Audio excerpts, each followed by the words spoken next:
da Justiça votou para expulsar o Batman do próprio time, galera. E olha a ironia, não foi porque ele tinha errado ou coisa do tipo, mas porque ele acertou demais. Isso tinha incomodado todo mundo naquela sala. Fala galera, eu sou o Marlon e hoje eu vou te mostrar uma das histórias assim mais subestimadas da DC. Toda vez que o Batman avisou a Liga da Justiça sobre um perigo real e toda vez que ninguém quis escutar ele. Eu fui catalogando isso várias vezes com quadrinhos, Liga da Justiça animada, os universos alternativos e tudo que eu encontrei é muito insano.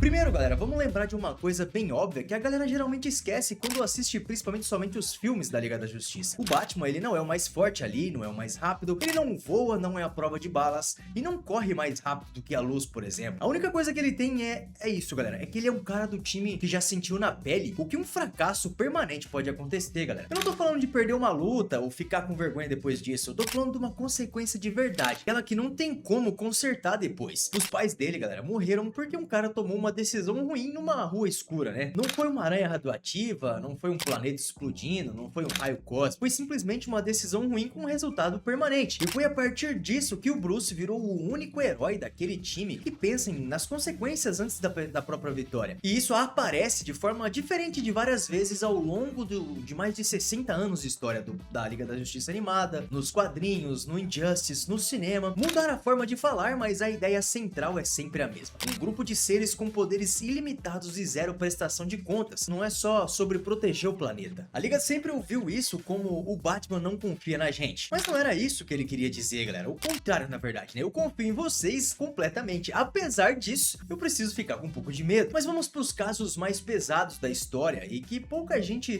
que só assistiu os filmes conhece. A Torre de Babel. Ele foi publicado na JLA, que seria a Justice League, né? O quadrinho da Liga da Justiça, das edições 43 até a 46. E essa, galera, é uma das histórias mais influentes da Liga da Justiça já feitas. O Batman, ele tinha desenvolvido em segredo planos de contingência para neutralizar cada membro da Liga da Justiça caso algum deles se corrompesse ou fosse controlado por alguma força externa. Ele não criou isso por paranoia gratuita, galera. Ele criou isso depois de um evento na Era de Prata, onde a Liga inteira teve os corpos controlados por um vilão alienígena e quase causou a destruição em massa, sem controle nenhum sobre o próprio corpo, galera. O Batman viu aquilo de perto e pensou, tipo assim, nunca mais a gente vai ficar despreparado para isso. E como ele é o rei do preparo, ele explorou o plano de contingência. Porém, o grande problema foi que ele nunca contou para ninguém que esses planos de contingência existiam. E algo invadiu o sistema dele e roubou tudo pro pai, né, o Ra's al Ghul. E o Ra's usou esses planos com uma precisão cirúrgica que dava até medo. O caçador de Marte, galera, foi infectado por nanites que transformavam a pele dele em magnésio. Isso acabava pegando fogo em contato com o ar, e exatamente a fraqueza fatal dele. O Aquaman foi exposto a uma toxina do espantalho modificada que deixou ele apavorado com medo da água, e o elemento que literalmente ele precisa para sobreviver e poder batalhar. O Lanterna Verde acordou cego, a Mulher Maravilha ficou presa numa luta sem fim contra uma cópia dela mesma, e o Flash entrou em convulsão de hipervelocidade. O Superman foi exposto à Kryptonita vermelha. Cada um deles foi derrubado pela fraqueza exata que o Batman tinha mapeado anos antes. A Liga acabou sobrevivendo e conseguiu se reagrupar e impedir o plano final do Ra's al Ghul. Foi justamente aí que tudo terminou, né, galera? Eles fizeram uma votação para decidir se o Batman ficava ou saía do time depois disso. E para pensar um pouco, né, galera? Eles votaram para tirar a única pessoa cuja preparação tinha acabado de funcionar. 100% de precisão, galera. E não porque os planos estavam errados, mas porque eles funcionaram exatamente do jeito que foram desenhados para funcionar. Votaram porque a decisão incomodou mais do que a ameaça em si. O resultado, segundo o próprio quadrinho, foram 4 contra 3 para a expulsão de Superman, Mulher Maravilha, Aquaman e Mulher Elástica. Votaram para tirar o Batman. O Flash, o Lanterna Verde e o Caçador de Marte votaram para ele ficar. E o pior de tudo isso saiu depois, na edição 50, que revelaram que o próprio Superman tinha votado pela expulsão dele. E o motivo foi de que o Batman teria contado que esses planos existiam sem precisar revelar todos os detalhes, e em vez de manter segredo absoluto. E sabe o que o Batman fez? Ele nem esperou o resultado oficial. Ele saiu da sala antes de saber o veredito, porque ele já sabia no fim das contas como aquilo ia terminar. Esse é o nível de antecipação do cara, ele sabe tudo sempre. Ele não brigou, não fez um discurso, não tentou se defender de novo, simplesmente ele era a única pessoa que tinha construído o plano de contingência, tinha dado certo, e depois as pessoas quiseram expulsar ele meio que já sabia que no fim isso ia acontecer. Não era um erro, ele simplesmente aceitou e foi embora, porque ele sabia que era uma coisa simples, né? A fiscalização só funciona se o poder aceitar ser fiscalizado. E eles tinham acabado de mostrar que eles não aceitavam aquilo. Agora, galera, vamos para um outro pedaço da prova, e esse vem de um lugar bem diferente. Liga da Justiça animada dos anos 2000. Ao longo de 2 temporadas, o Batman foi um voto vencido pela maioria 11 vezes diferentes. 11 vezes em que a avaliação de risco dele, a leitura dele sobre a ameaça, foi descartada por votação da maioria. E eu fui catalogar o resultado de cada uma dessas votações, galera. O placar é bem brutal, ele acertou em 10 das 11, galera. A única vez que o instinto coletivo do time bateu a análise do Batman foi por sorte e não por julgamento melhor. As outras 10 vezes não foram coincidência, né? Foi meio que reconhecimento de padrão construído na vida inteira, que eles estavam estudando como o poder pode corromper quem carrega ele. E isso acontece às vezes antes de qualquer um perceber. E olha que interessante, o time não mudou o processo de decisão depois da 8ª vez que ele acertou, nem depois da 9ª, nem depois da 10ª, eles continuavam votando do mesmo jeito. E isso muda completamente como você vê essa série quando você reassiste quando você já tá adulto. Quando você era criança, o Batman parecia